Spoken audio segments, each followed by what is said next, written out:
Coucou les petits Gémeaux, guidance pour le mois de mars. Alors, émotionnellement, on vous dit qu'au niveau de la nouvelle lune, il va falloir que vous analysiez les comportements ou les choses qu'il faut changer dans votre façon de vivre ou de ressentir. Et ça va être un bon moment pour amorcer quelque chose au niveau de la nouvelle lune. Il faut que vous concentriez sur le moment présent. Vous allez faire étape par étape. Mais il va falloir vraiment amorcer ce changement.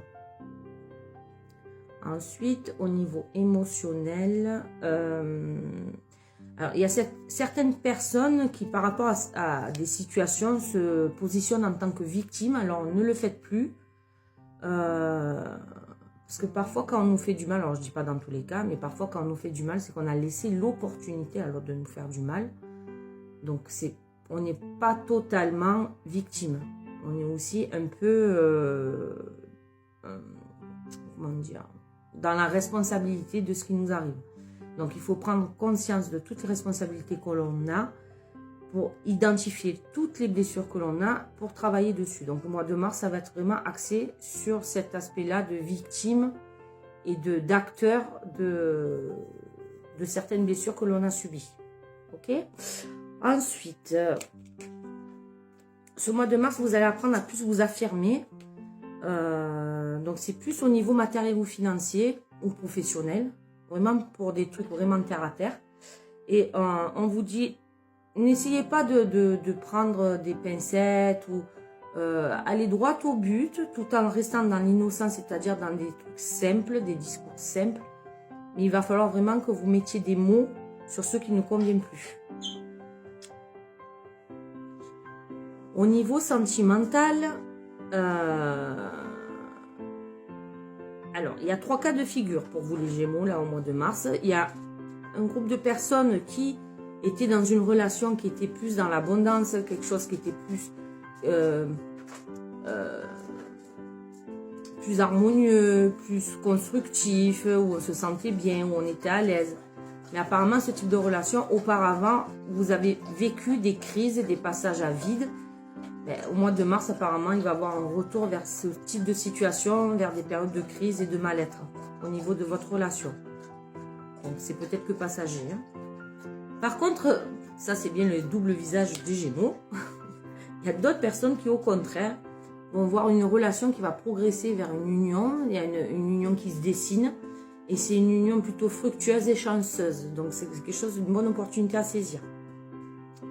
Et après, il y a un autre groupe de personnes qui, par contre,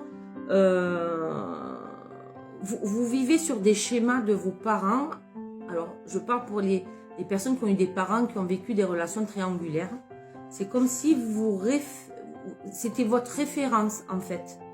Alors, soit au niveau des peurs dans vos relations futures, soit au niveau de vos comportements dans les relations. Donc, on vous dit vraiment, là, ce type de comportement ou de schéma, il va falloir vraiment le casser définitivement, s'en séparer totalement. Voilà, ça, c'est votre travail sur le mois de mars.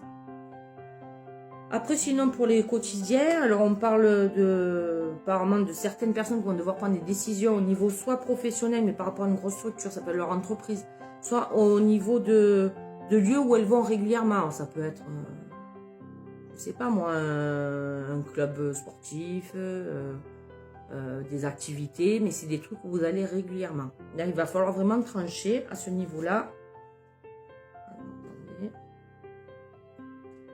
Parce qu'on dit qu'il y a quelque chose qui vous dépouille de vos énergies dans ces endroits-là. Et peut-être qu'il va falloir prendre une décision pour entamer une rupture avec ces lieux, mais une rupture définitive, soit d'ici 3 mois, soit sur cette période d'automne, la période d'automne qui va venir. Ensuite, il y a d'autres personnes qui vont s'apercevoir qu'elles sont très en yo-yo au niveau émotionnel. Donc, tantôt irritable, en colère, tantôt triste, tantôt hésitante. Enfin, c'est comme si vous marchiez sur des œufs au niveau de vos émotions. Alors, on vous conseille pour ces personnes-là de faire contrôler vos hormones. Alors, peut-être un problème de thyroïde. Il y a quelque chose qui se passe mal au niveau de la délivrance des hormones ou la transformation de certains éléments de votre corps. Ça joue sur votre humeur, en tout cas. Voilà. Écoutez, à bientôt. Bye bye.